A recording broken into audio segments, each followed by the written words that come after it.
And today we have four great guests that will share their views and their experiences on leadership. Today's setting is a virtual roundtable. So hopefully you're all settled in with a nice cup of coffee or tea or something else. This is an interactive session, so please don't hesitate to ask your questions or use the Q&A session function. But first we have to deal with the boring part, and I'll have to take you through our house rules.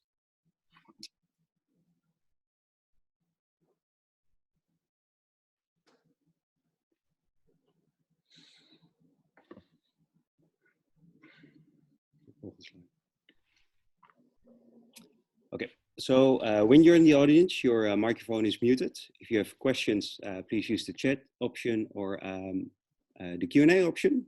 There will be two poll moments during this webinar, so you can answer those. And for your information, this webinar is being recorded and will be made available later on. So now we're through the boring stuff, so I can introduce our guests. As I said, we have four very good good guests, and I think they're quite different. First of all, Rob Baan, who has decades of experience as an entrepreneur, and has had his fair share of crises, but has never seen something like this. So Rob, could you please introduce yourself and also give us your view on what is your biggest challenge at the moment? Okay, well, my name is Rob Baan. I'm a greenhouse grower. We call ourselves metropolitan farmers. We're in the center of the logistics of the food production in Europe, the Westland, with a big distribution area. Our production product is microgreens, and we supply the gastronomy. And that's straight away my biggest challenge. I never anticipated on 1 million restaurants in Europe to be closed for 3 months. And those companies now have huge problems because they have to survive. And restaurants are not the most profitable, rich organizations, maybe besides the chains. And so there's no backup, there is no money. And I'm very scared how they will survive after this Corona episode and how the opening up is going to be. My own problem, of course, is to get my finance accordingly. I have a turnover based on now for like it was in 2004, but my employees have 20-fold. So I've too many people for such a small turnover. So I have to increase the turnover rapidly, or I have to look to other ways to solve my future. It's a complex time. It's a very complex time, and we'll discuss that later as well, Rob. Thank you very much. Isabel, you started your company just 1.5 years ago, and you're now faced with probably one of the biggest crises we'll ever face, hopefully. So can you please introduce yourself and share with us how you cope with the pressure as a leader right now? Yeah, definitely. I'm the owner of Green Food Lab. That's my food consultancy and communications agency grown out from my food blog, because that's what can happen when you have a big passion. My company with employees is only existing for about 1.5 years. I'm with 17 ladies only now. And yeah, I think my biggest challenge is to keep up the spirit in the team. We are a ladies team. We have so much fun in the office. So all the joy of our work, of working together, of thinking about great food, great stories is now happening from home. We are a very young team, so some of them are working in student rooms. Yeah, that is a big challenge. So I put a lot of effort in keeping the energy up, yeah, keeping the passion floating, and of course I also have the financial challenge, which is not my strongest part as an entrepreneur, but therefore I just believe I'll be good, and that's the way to go on. Thank you very much, Isabel. Our next guest is Elian, and I like to call Elian a leadership philosopher. Elian, could you please introduce yourself and also share your views on the different stages people and also leaders go through when in times of crisis? Yeah, sure. My name is Elian Swinkels, and I'm Program Director of Lunar Institute. And Lunar is a business institute for free minds, change makers, and leaders in business. And we develop leadership programs, and basically in these programs, we focus on the one hand on how is the world changing, while at the same time we reflect on, okay, and how does that impact your leadership? And the core is all about who do you want to be, what type of leader do you want to be in these times? In the light of the changing world, in the light of your strategy, in the light of who you are. And in the past few weeks, I have had many conversations with our clients, and in these times, I found it very useful to look at what is happening in companies, or even at your home, from the perspective of the changing curve of Elisabeth Kübler-Ross. And maybe this curve is familiar to some of you. And Kübler-Ross, she was a psychiatrist. And she was the first to describe the different emotional reactions one has during a period of grief. But as it turns out, it is not only applicable for periods of grief, but also for basically every changing situation that you are in, that you come across. The different stages are basically first shock. You maybe are paralyzed by the bad news that you hear, that all the restaurants close, for example. Denial, just pretend it's not there. Maybe in the beginning, for some people you saw around, they still keep shaking hands, for example. Anger, maybe being grumbled that it's not fair what is happening. Bargain, negotiate for alternatives. Depression, deep realization that things will definitely change. And from then on, you really start building and accepting the situation as it is. And also, accepting the new situation, but also accepting the new possibilities that are there. Thank you very much, Elian. The first poll will start now on these different stages, and you can answer this poll while Jan makes his introduction, and we'll come back to this poll later. So Jan, would you please be so kind to introduce yourself and also elaborate on the event F&A Next yesterday that you had to, well, make an online version of for the first time, and I think over 1,200 attendees. So we could call that a big success. Please introduce yourself, Jan. Hello, good morning, everyone. My name is Jan Meiling. I represent Start Life. I'm a team captain of 15 people working with startups all day and every day. And yes, we see extremely chaotic times because the startups that we support on the one hand are very vulnerable companies, of course, with no backup plan and no differentiated portfolios to de-risk their activities. But at the same time, startup entrepreneurs are amongst the most agile and progressive entrepreneurs. So we also see a lot of opportunities arising for them. Yes, yesterday we had the F&A Next conference. We did this for the 5th time. This was the first digital edition. We had to make a huge pivot 7 weeks ago to decide to move it towards a digital event, and I think it worked out quite well. And indeed, we had 1,600 registrants and eventually 1,200 participants from 32 countries. And without a technical bleep, we actually run through the program in 2.5 hours. And I think most of the people were quite thrilled about the end. And there's still an opportunity to revisit the event when you visit the website of F&A Next.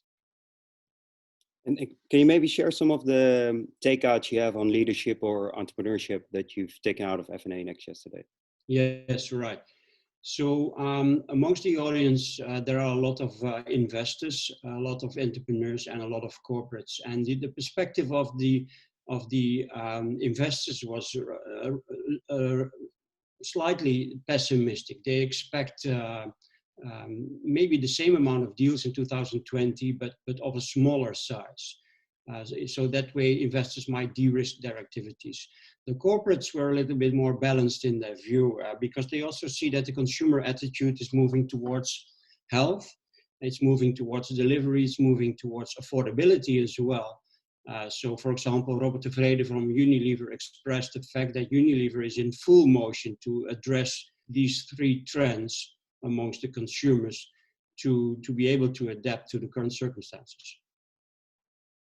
Okay, thank you very much. I see the first poll results coming in, and 61% of people that have answered the poll indicate that they've accepted the reality and are really looking towards the future. Is this something that surprises you, or are you happy with that, Rob?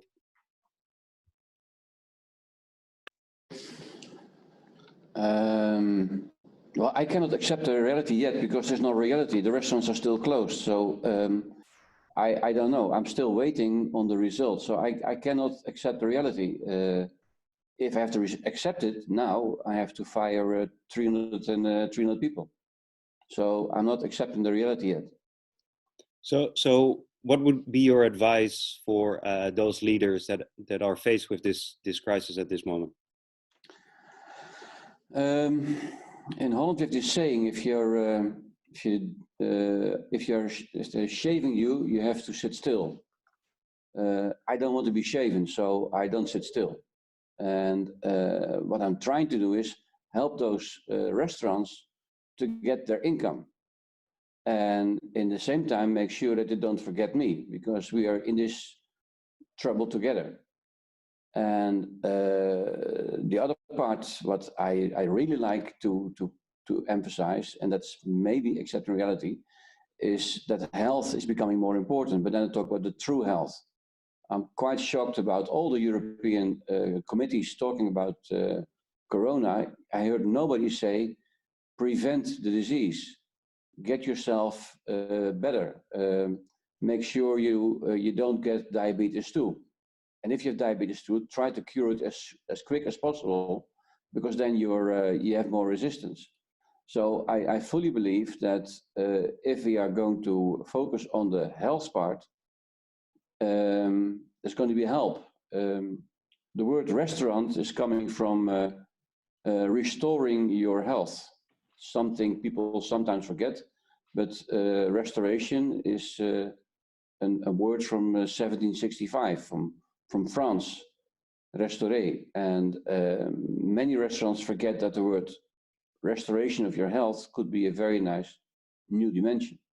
So you're basically focusing on two areas. One is restoring the health of people, and two, actually restoring your business pipeline. Yes. So you put most of your focus not directly in your own business, but on the part of your chain that has to generate the revenue for your business.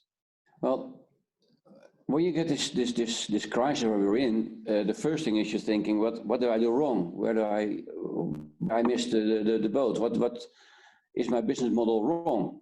And then I said, no, my business model is perfect, with one exception: don't close 1 million restaurants in Europe. And we done many case studies on risk in the company. We never could think about that somebody would decide to close 1 million restaurants in Europe. And the restaurants are very diverse, from fast food to the most high-end classic restaurants. So we have all these segments together, and we decided we're going to stick to this target group. We're not going to change it. It's a good model. It works. The only thing is they have to open up.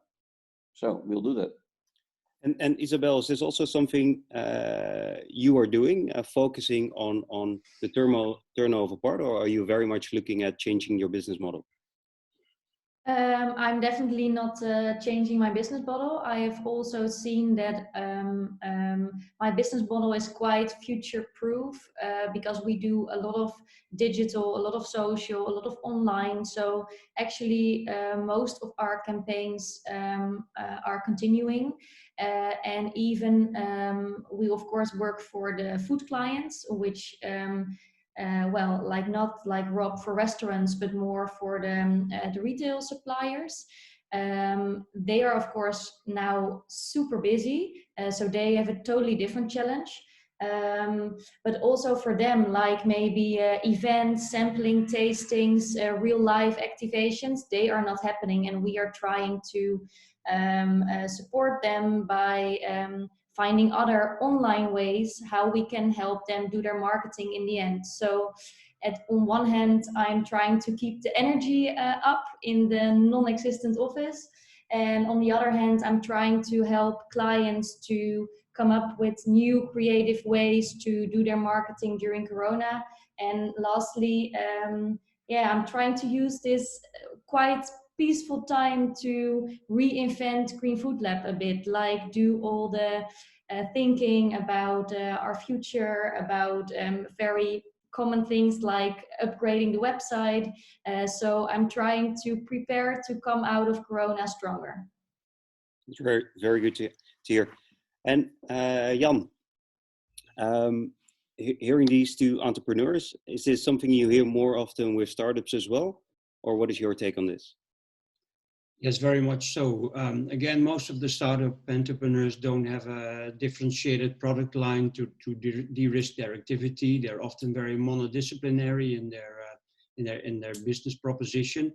So I also see that they do a lot of reinvention, as Isabel is depicting. So reflecting on their activities more strongly than ever and making major pivots, like all of us. So some of them decide to move on to the next activity. Some decide to move on to a completely different business model. So we see huge shifts in their activities, which is extremely, it's fascinating to look at. It's very scary as well, but it's the only way to go, I guess, in these times. There's no way to just maintain your current workflow. Everybody has to adjust. Thank you very much. And Elian, what is your take on that? When we look at these poll results, most entrepreneurs seem to have moved through the stages and are now either accepting, or as Rob is putting it, working towards the future. My take out on that, if I recognize that, you mean? Yeah. Yeah. Yeah, absolutely. It's and what I find very interesting in these times is that almost every week the perspective changes. And when I look at my clients, and they're in different types of branches, from government to retail to sports to the care industry, and perspective is really changing towards, okay, we want to look forward now. We're stepping out of the crisis management, and we're really taking the next step into moving forward and to create a longer term perspective as far as that is possible at this stage. And Rob, you said we will never surrender. Can you elaborate a bit more on that? How you are fighting this crisis, and how you prioritize in this crisis? Yeah, that will take the rest of the time, I guess, to say what we're doing. I can give you 2 minutes. What we focus, of course, is get the financials going. So we are very happy with the governmental support of the NOA. That's a very good system that you can keep your people at work, and you have time to find other activities. Get your website together, get things together, and we've never been so clean in the company as we are today, but that's step one. Step two is there are all kind of help funds available to make companies survive, so we're into that. But we have a very weird company, we're very different than everybody else, so we don't fit in any normal perspective. I'm not a real grower, according to some governmental people. I'm not. What is food service? We don't know food service. Can you prove you supply food service? Well, yes, but can an accountant also approve it? Will European Committee approve that your food service? Those complicated questions is one side of the story. That's the fighting. And in the same time, we are very close to the chefs. So at this moment, takeaway is very important for chefs as a way to survive. So we help them with takeaway. We help them to make the product still different, because many chefs now have a problem. If you cook something, you put it in a cup and you deliver it at home. It's warm. It comes out like Whiskas, and not really a very attractive 2-star Michelin restaurant menu. So how can we make together these dishes more beautiful and so on? Yeah. So that's So what you're doing. you're actually balancing two things. You're fighting a fight for survival on the one hand, and on the other side, you're trying to help your customers to innovate and innovate yourself as well. Yeah. When we continue on the survival, Elian, can you please elaborate on the survival mechanisms that leaders in times of crisis are using? And during Elian's short presentation, a second poll will come up. And we will also ask you as participants if we can contact you shortly, because Food Valley is also investigating the needs of innovative companies. And that would in turn help us to prioritize where we put our efforts in improving the ecosystem. So if you please could indicate that as well. So Elian, take it away. Perfect. Well, basically in these COVID times, our survival mechanisms kick in extra hard. And I would like to discuss two survival mechanisms that in times of change and fear are being activated strongly. And these are probably familiar for you, but maybe useful to have them clear in the back of your head as an extra perspective on how you can look at behavior of yourself, of your own people. The first one, increased need for control and security. And in these times where everything changes, nothing is the same, a lot is uncertain, and our brain registers this all as fear and threat. And these are triggers to the well-known fight, flight, freeze response. And hormones such as cortisol and adrenaline put us in an increased state of alertness, decisiveness, panic, shock, or maybe even helplessness. And this results in a need to restore security and control, and at least get that feeling. And how painful this all might feel, this mechanism is also very helpful, of course, because out of fear and imminent danger, we are more prepared to stick to the imposed measures that limit our freedom for a longer period of time. And it also triggers our need that we need something to hold on to, you know. We need strong leaders who do the right thing, who are clear, measures that have visible effects, experts who come across really as experts, figures and graphs that keep us informed. Basically, we need a perspective there to keep that feeling of control and keep the feeling of being secure. The shadow side of this mechanism is that the Belgian psychiatrist Dirk de Wachter, maybe some of you know him, calls it in Dutch verijking, self-centeredness, an overshoot in self-preservation, in selfishness. In Holland, we started collecting toilet paper when the crisis started, and that was a clear example of specifically that part. The other survival mechanism is increased creative ability. Suddenly there is an urgency, a compelling reality that demands creativity. And our routines and normalities, they suddenly disappear in a way. It generates positive action and energy in many people, and often in combination with the desire to feel useful and meaningful, to contribute. And we are literally at the edge of the unknown, and being there at the edge of the unknown can feel really fearful, but at the same time can be an enormous, powerful boost to be creative and to look for new opportunities. And that's what you see around now in our society. So many creative ideas, quarantine workouts, people who cook for each other, beer brewers who make disinfectant spray from residual alcohol. And it's a kind of enforced disruption, and suddenly things have to change because there is an urgency. And it's amazing how quickly that is suddenly realized. And Elian, if I get you right, these two mechanisms can coexist. So you Absolutely. Okay. Yeah, these coexist, and maybe you change in a day from the increased need for control and security to being super creative. So you change up and forward to both of them. But it might be helpful just to be more aware that these are present in you and in your colleagues. And it can be helpful in having the right conversations, accelerate at the right moments, and help your colleagues basically. Okay, thank you very much. And thank you very much, everybody who has answered the poll. And if I look at the results, most people indicate that they have a need for perspective on the future situation. I think that's something everybody wants, but it's a very fluid situation. So Rob, could you please elaborate on how you cope with this situation? Because there's very little perspective because the situation is changing quite rapidly.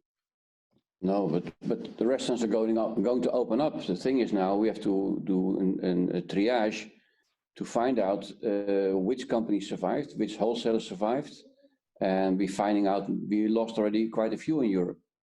And I have a whole team around Europe, so they're checking, they're calling. We do a lot of market pulls, so we connect with the chefs, we talk to the chefs, we have webinars with chefs, and from my other side, I can look into our pressure cooker room, where now they're working again on a new topic. Every day there's a topic, and my marketing team and creative team and the people in the field are sitting there together or logged in, and they're discussing now about a new topic. So every time we bring new topics, but every time I also have to say that yes, nice things. Some small things come out, but they're in the 5 to 10% possibilities. No. The 90% is still that. It's like when you go to Africa. Don't give somebody food. Don't give him fish. Give him a rod. Yeah, I need my restaurants back. Yeah. When I have my restaurants, I'm okay. Yeah. And when people start cooking again on a higher level, I'm in. I mean, I will have a bad time until a bad year, 2020, but we have everything organized. We are very sustainable. We have energy under control. We don't use fossil fuel in this modern greenhouse. We predicted that 2020 and 21, we predicted in 2018, that 20 and 21 were going to be economical worse years. So all our investments have been done till 2019. Yep. So we are pretty safe. We have some money to survive this. But again, who can predict 1 million restaurants to close down? Nobody can. No. So what I hear you saying is you run a very agile ship, so to speak. So you're very adaptable. This is also one of the takeouts I've written down yesterday from one of the speakers at FNA Next, that adaptability and agileness is the key. And you can have a very intelligent organization, but right now what you really need is a very adaptable organization. And yesterday, OCNL published that the two programs that have been running to support startups and scale-ups, the call and the TOPS, with a total budget of 200 million. In just 2 weeks, 1,300 startups have applied for almost 630 million. So that's more than 3 times what is available right now. So Jan, what is your takeout on this, and what would be your advice for startups and scale-ups in this time? Well, the theme of this webinar is leadership. And I think leadership is a lot about making choices, being able to making choices. And if you make choices, you provide perspective, I think, for the people that will follow you in these specific choices. If you keep waiting and keep doubting, then you will not be a good leader. So I think also for us, but also within startup companies, it will moreover depend on strong leaders, strong CEOs who are willing and daring to make a choice and decide to change their business model, or decide to double up, or decide to stop. But making choices is, I think, one of the most important assets of a leader, thus giving perspective. I think that's also supported by the result of this poll. Human psychology is about, you know, we need to have some kind of perspective. We need to know where we are going. This lifeline everybody needs. So, so I very much adhere to the theme of this webinar. I think leadership is mostly about making choices and give perspective to people around you. And actually, Jan, it's very nice what you're saying. It's up to leaders to give perspective, and the poll shows that a lot of people are in need for perspective themselves. So, Isabel, how do you cope with this paradox where you might not know yourself where you're going, but you still have to give perspective to your team? Being a very young entrepreneur and not even the oldest in my own company, I really try to be very transparent and very open. I always take them along in my thinking. I'm not 100% transparent, but I do tell them about our financial challenges, how I'm thinking about solving them, how I need them to help me there. So I really try to create a team feeling, because that's what we are. I mean, this is my company, but without them, I cannot do it. And since we are only 1.5 years, we do not have too much fat on the bones yet. So they really need to help me, and we do it together. So yeah, I'm quite transparent and taking them along with the ride, even if it's bumpy. Yeah. So you're actually quite a vulnerable leader there, that you really share your doubts and your fears as well. Yes, I do, because I really need them sometimes to do the extra mile, to set the extra step, and I just want them to know that it's not like we're not in a rose and moonshine period, and it's, if I do like everything is going very well and we're super successful, then they think they can lean back. And I believe that being transparent, we all go in the active mode and we climb this mountain together. Yeah. And do you think the team has a scope that this could go on for quite some time? You mean if COVID endures, how we survive? Yeah. Well, then I am starting to look at more creative possibilities of working together, because my biggest fear is that I really see the energy and the positivity going a bit down the drain. We have quite a small office, so it's not really COVID proof. So I'm looking at ways to have small groups of people working together, do more creative sessions. Really try to have them not forget that they're working in a team, that they're working in a great company. So that would be my biggest challenge, to get that energy going. But I hope with the rules getting a little bit softer, we are able to find solutions there. Yeah. And for everybody watching, if you have any questions for our guests on leadership, or how they manage their companies, or what challenges they have at the moment, please don't hesitate to ask in the chat or in the Q&A. In the meantime, we'll just continue our discussion, because I'm also quite curious. The Dutch Chamber of Commerce published a survey that they conducted with almost 6,000 companies, and 2/3 expect to be able to survive in the 1.5 meter economy. But there's still a difference between survival and thriving, so actually coming out better. What are your takes on this, Rob? Do you think we'll be in the survival mode for quite some time, or do you think some companies will be able to actually thrive within a short period of time as well? There are quite some companies are doing extremely well. I mean, what you expect if the government gives all the responsibility of food supply of the Netherlands to a few supermarkets, these guys are doing tremendously well. Problem is that, are people eating the right things again to be healthy?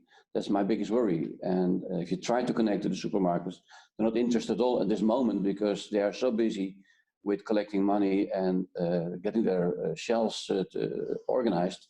So supermarkets are difficult for me to work with. internationally, actually. I just want to come back, sorry for changing the topic a little bit, but at what Isabel said. Maybe you know that I've been quite in the public the last times, because I want to help my colleagues, and I do that by being vulnerable. I tell in my empty greenhouse that I'm not doing well. And people know my greenhouse because I had many important people in my greenhouse, and they know what you're doing, you know, the sustainability and so on. And the risk is that if you do that, the bank will think, ooh, maybe I have to be more careful with him. My suppliers think, ooh, maybe he can't pay the bill. My customers say, ooh, he has nothing more to sell, so where do we stand? My employees get nervous because I tell them television that I'm not doing well. So what we're doing, and my wife gets very nervous when I tell these kind of things. So what I try to do is tell everybody I'm doing it. So I tell my people, first I go on television, I'm going to say this, don't worry, because I know what we're talking about, and you'll be informed first. But if we all start hiding what the problem is going to be in the coming years, if you don't see the problem for the restaurants to come and the catering and the food service, then we are in denial and for too long time. So just imagine, we have one of my better clients is supplying cruise ships. Dead meat at the moment. Can he find other customers? Well, not on ships because they are closed. So government, please take care. If you decide that you have a top sector like we have in horticulture, you have a top sector, then protect your top sector because it's something that makes a difference. Another thing I'm seeing with what makes me nervous is that since supermarkets dictate what's going on, all the products are middle of the road. So one of my neighbors in the place I'm living is a fantastic tulip flower producer, but his product is Aldi Lidl level. He is doing fantastic, no problem. His neighbor is doing the most beautiful tulips with all kinds of curls and colors and shapes and so on. No market because the flower shops are closed. So is it what you're basically saying that leadership in crisis shouldn't only come from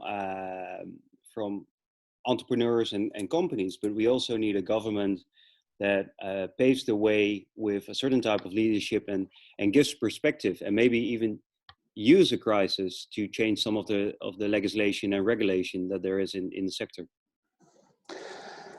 What I'm trying to say is that if there's a problem, governments try to take to protect everybody what is middle of the road. And if you talk about uniqueness of the Netherlands in horticulture, you talk about extreme beautiful flowers, extreme difficult plants, extreme difficult vegetables, extreme different. And if everybody focus on the middle of the road, we will lose in the long term this position of uniqueness. So governments, be careful, don't protect the middle of the road, because then the average product will be protected.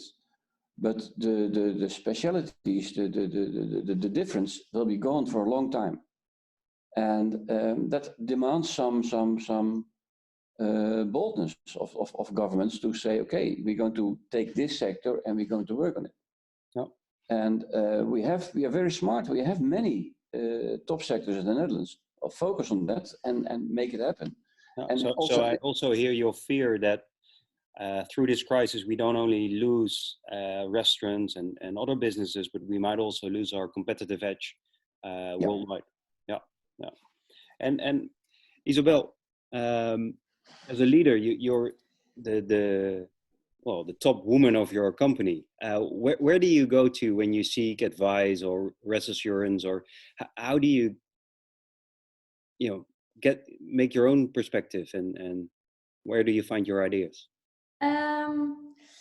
I find many ideas under the shower, like just the times when you relax, go for a run. A lot of my ideas are just growing in my mind by not thinking about them. But of course, when it comes to finance, for example, I talk to my boyfriend. I have some business friends who I can talk to. But I'm also quite eigenwijs and try to do it or want to do it my own way. But I do search in times of COVID. I just realized to be in the first crisis of my ever entrepreneurship. So that's quite an interesting side, and I try to make the best of it. And I believe I can, but where needed, I find help in my surroundings. Okay.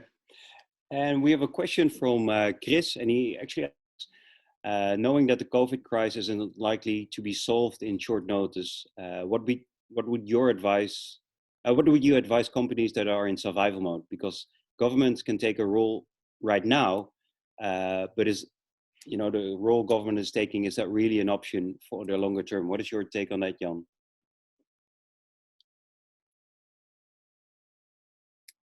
Jan, you're muted. Yes, sorry. Yeah.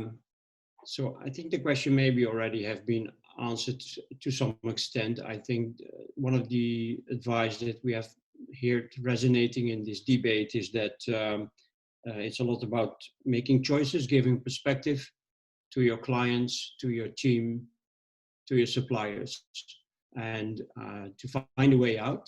And for some companies, it's more easy than others. I think for service companies, it's a little easier. For a lot of product companies, it's a little bit harder. But it's all about giving perspective to your customers, to your suppliers, to your team members. And you do this by making choices and finding a route out. Yeah. And yesterday in F&A Next, there was a short discussion also on innovation budgets, and you see quite two sides there. There are companies and corporates that say, okay, we're cutting our innovation budgets and our marketing and sales budgets. And there are companies who say, okay, we keep them on the same level or even increasing them. What opportunities do you see for startups and scale-ups when big corporates are changing the way they view their budgets? Well, yeah, thank you. I very much adhere to what Rob was saying about, also protecting the odd companies and the companies who specialize in niche products and the companies who are developing very competitive and unique products and services. So I'm also very happy that we have this dedicated instrument in place now to support startups, because I think startups, to some extent, represent the future economy. So they represent the new products, the new ideas, the new product market combinations.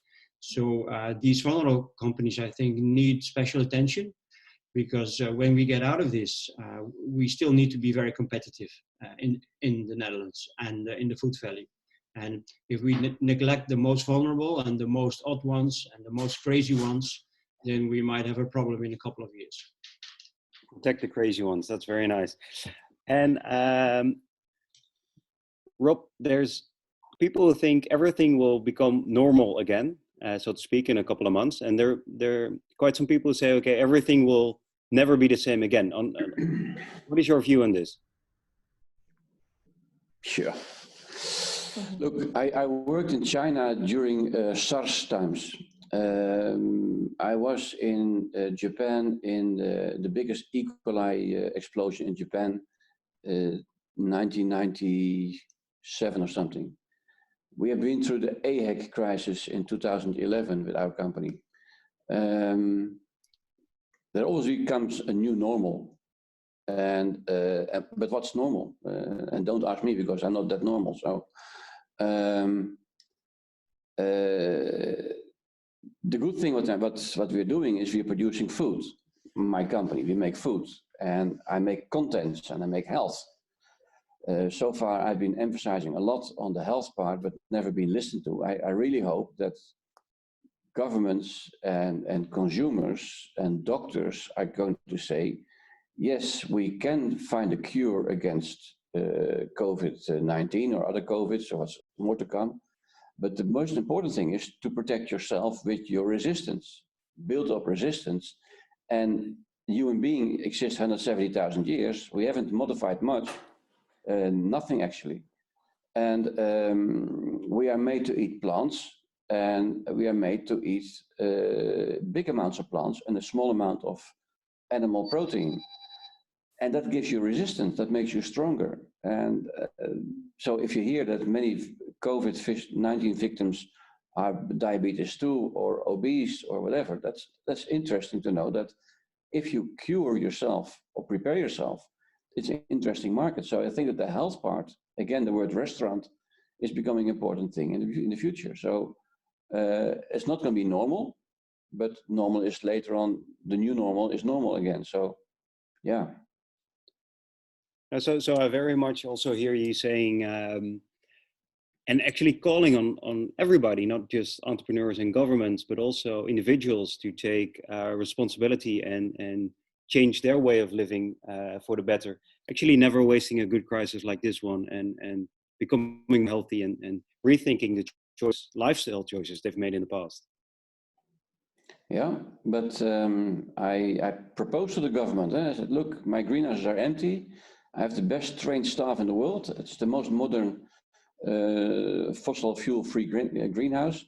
Can I produce vitamin C for the government and provide it to the needy ones, the people who don't eat so well? I mean, many people don't even know to eat garden cress with vitamin C or other products.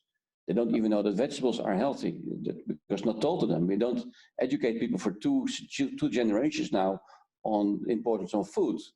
And everything what is produced in Food Valley, which writes on healthy, normally is ultra processed and with additions to things and so on. But the pure stuff is not promoted. If I say that broccoli protects against cancer, I get a penalty.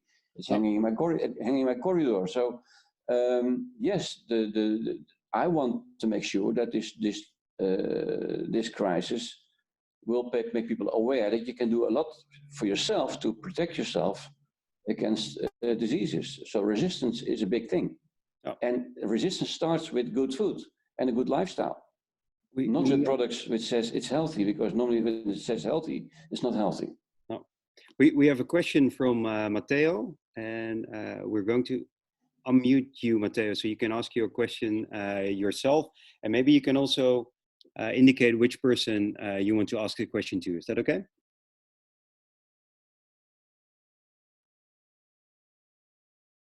Matteo, can you hear us? Yes, thank you. Can you hear me?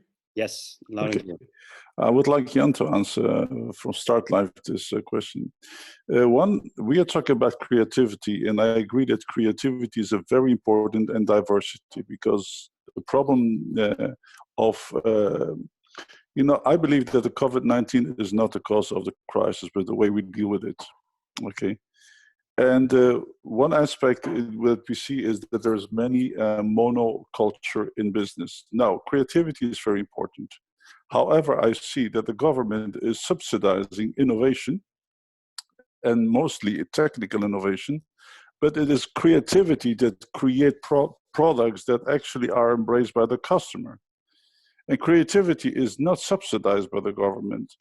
If we believe that we want to make commercial products, because we can, I agree with Rob, we actually incentivize more quantity and scale up of production and quality of products, but we should have a change of mind and stimulate the government like the RVO to also stimulate companies who are creative. Because in the end, if the customer does not embrace the product, innovation will actually be a drainage of money. So how can we make the government appreciate and value creativity and also financially support it? Thank you. I think it's a good question. Thank you, Matteo. Of course, I think I agree with you. I think we should also support creativity and craziness a little bit more, although it's a different concept, of course, to describe. I mean, in my world, it's all about startups. And so some of them indeed do have quite some crazy ideas, and they want to accomplish something which has never been accomplished before. And some people might say to them, it's impossible. I mean, you will never find a market for that. But I think if they are passionate about it, and often they're actually right, then there is a market for some new products. And so I think governments to some extent, but also larger companies to some extent, recognize the fact that we need to support these wild ideas and support creativity. So just to give you an example, at Start Life, we work together with around 10 multinational companies which actually do invest time and attention and money into startups without a direct benefit for them, just to, you know, boost innovation, be on the forefront, be the first one to of course also see them. And so they also recognize the fact that they should invest in a lot of feasibility studies. So you could see a startup as a feasibility study for a new creative idea. So I think entrepreneurs, we need entrepreneurs in these times more than ever, because entrepreneurs are willing to take risks. They do have maybe out of the box ideas. So I think any instrument or any intervention done by the government or corporates or by anyone or your neighbor that might support young entrepreneurs with out of the box ideas is a good idea. And especially when they're working on specific ideas which can promote a healthy lifestyle, will be wonderful if we can organize even more support. Thank you very much, Jan. We have a question from Arjan. Arjan, we're going to unmute you, and can you please indicate who this question is for, and then ask your question, please. Thank you. Hey, yes, good morning. My name is Arjan Galsker. I'm calling in from Zwolle, region of Zwolle. And I was wondering if you could talk a little bit together about how strong the collective wisdom or collective leadership within the region of the Food Valley is. So I'm wondering what you've been building in the late years, I think the last 10 to 15 years on a collective perspective. So can you now see that there is some result of building in the quality of relationships within the region? So yeah, I'm wondering that. Isabel, do you have any views on this? It is not a specific question to any one of you, but maybe Jan Meiling is a good Okay, Jan. Yeah. Question, but anyone else can. Welcome to you. Jan, maybe you can quickly touch on the subject of collective wisdom. And I see in the question that Arjan typed that there's also a part about the quality of relationships, and maybe Isabel can dive into the importance of relationships and cooperation. So first, Right. Jan. Yeah, I mean, the innovation scene in food and agriculture is relatively small. So when you travel around the world and you meet the innovators from corporates and from startups and scale-ups and from people like Corporate Cres, you will meet the same people in Singapore and in New York and in Wageningen. So the innovation community, to some extent, is relatively small. A lot of people know each other, and food and agri-tech is a very specific field of innovation, I would say, which is rising quickly. So yesterday at Everyday Next, we again saw that investments done in startups and scale-ups in food and agtech has gone up plus 1 billion, now reaching 12 billion euro, and it's 20 times higher than 6 years ago. So I think innovation is speeding up in food and agriculture. Many people know each other, and the community is quite intimate, I would say, of innovators. Thank you very much, Jan. And Isabel, could you please share your thoughts on cooperation and the importance of building relationships?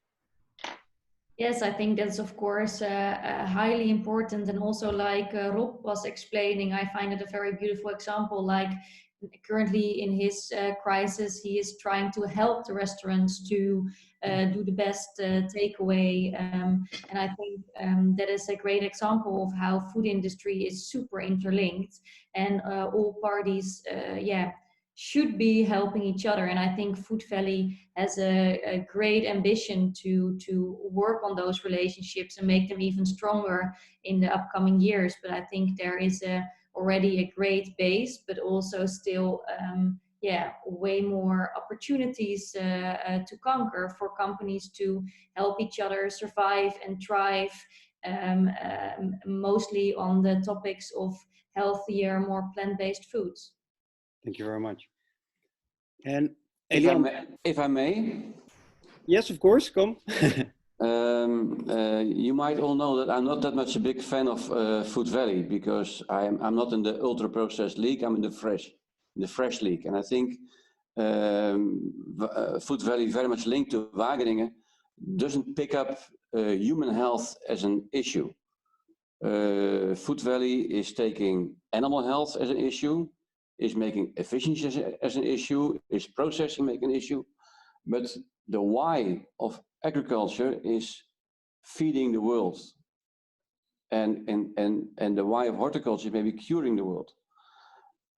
We should really work much more on the contents of the fresh produce and make it a very important part. The human body didn't change over the last 170,000 years. Only thing that changed was this bloody food produced in all those processed industries. And the diseases caused the last 50 years, are disastrous. And take your responsibility as Food Valley to produce real food instead of all this processed crap. Thank you very much on that, Rob.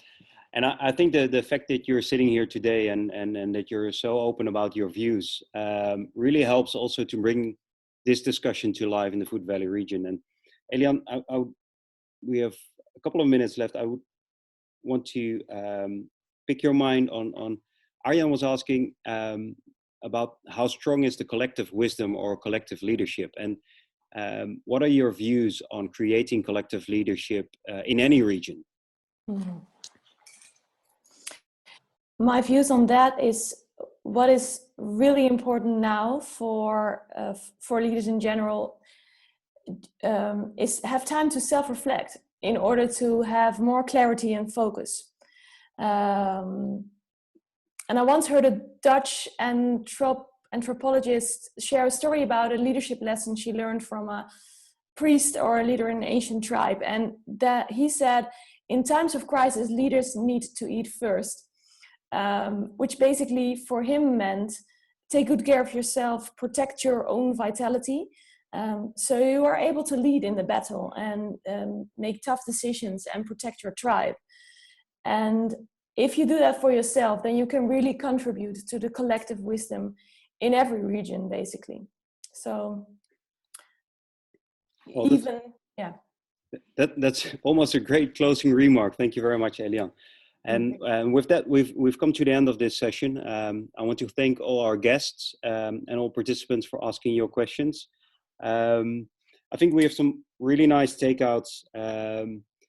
I hear Rob speaking about knowing what drives your financial engine and focusing on that when in crisis. I hear Isabel talking about being vulnerable and being open and sharing your doubts with your team. Jan on the importance of startups and creativity and not shying away from investing in startups and creativity and innovation in times of crisis. And I think, Elian, I couldn't have said it better with your last remark was spot on. Thank you very much. Our next session will be on the 11th of June. And the subject then is finance and funding in the different stages of a business. And I think this session will be particularly insightful for startups and scale-ups. So for now, I want to thank you all for your attention and your input. I'm looking forward to see you soon. Thank you very much. Thank you so much.